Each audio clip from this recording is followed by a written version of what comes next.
Assalamualaikum warahmatullahi wabarakatuh. Halo semuanya, perkenalkan saya Kevin Pramudia dengan NIM 25042116. Pada kesempatan kali ini saya akan mempresentasikan materi tentang tujuan hukum, mazhab hukum, sifat, ciri, dan unsur hukum, kemudian sumber hukum, konstruksi hukum, dan juga penafsiran hukum. Baik, kita akan masuk kepada materi yang pertama, yaitu tujuan hukum. Jadi secara sederhana, hukum dibuat supaya kehidupan masyarakat bisa berjalan tertib, adil, dan damai. Kemudian menurut Gustav Radbruch, ada 3 tujuan hukum, yaitu keadilan, kepastian hukum, dan juga kemanfaatan. Sementara menurut Van Apeldoorn bilang, hukum bertujuan agar pergaulan hidup manusia berjalan damai.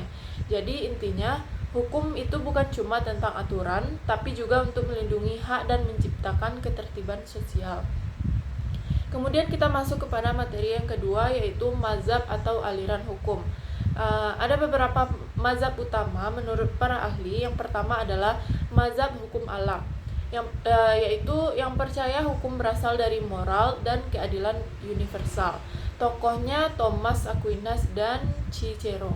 Contohnya, kalau suatu aturan tidak adil, maka itu bukan hukum sejati.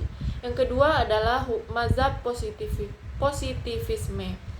Menurut John Austin dan Hans Kelsen, hukum adalah apa yang tertulis dalam undang-undang tanpa melihat moral.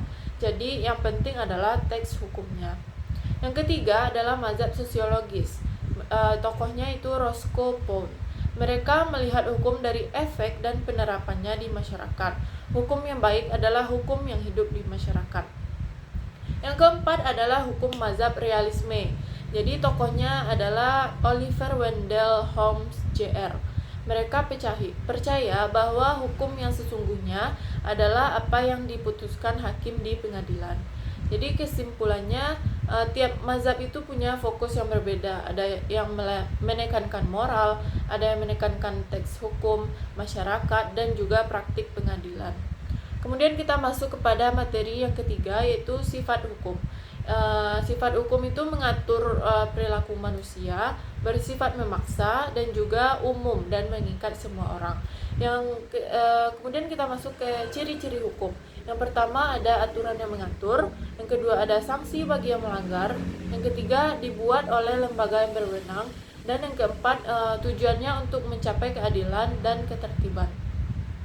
Kemudian masuk ke materi selanjutnya, yaitu unsur hukum menurut Van Apeldoorn. Yang pertama, peraturan tentang tingkah laku manusia. Yang kedua, dikeluarkan oleh penguasa.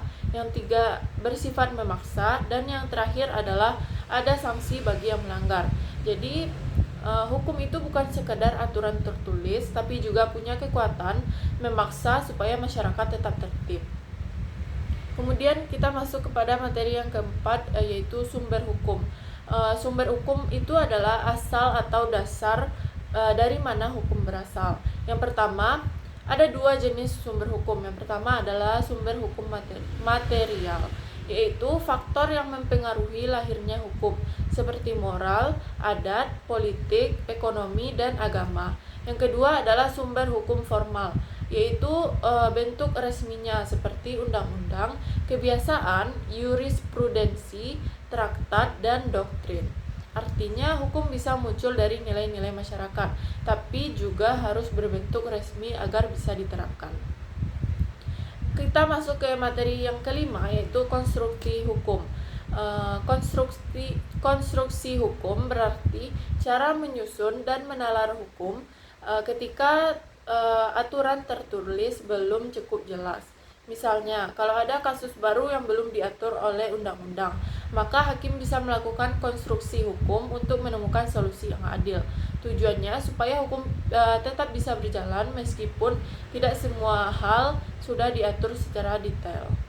Kemudian kita masuk kepada materi yang terakhir, yaitu penafsiran hukum.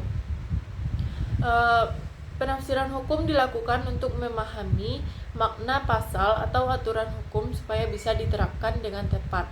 Ada beberapa jenis penafsiran. Yang pertama adalah gramatikal, melihat arti kata dari segi bahasa. Yang kedua adalah sistematis, menafsirkan pasal dengan menghubungkannya ke pasal lain. Yang ketiga adalah historis, melihat latar belakang sejarah pembuatannya. Yang keempat itu teleologis, menafsirkan sesuai tujuan sosial dari hukum tersebut. Yang kelima adalah restriktif, mempersempit arti pasal. Dan yang keenam itu adalah ekstensif, memperluas arti pasal sesuai kebutuhan. Jadi intinya penafsiran hukum membantu agar aturan bisa diterapkan dengan lebih relevan dan adil di berbagai situasi. Jadi dapat kita simpulkan yaitu hukum itu tidak hanya sekedar kumpulan aturan, tapi juga sistem yang punya tujuan, dasar, logika, dan cara penerapan yang saling berkaitan. Tujuan akhirnya adalah untuk mewujudkan keadilan, kepastian, dan kemanfaatan bagi masyarakat. Sekian presentasi dari saya tutup dengan Assalamualaikum warahmatullahi wabarakatuh.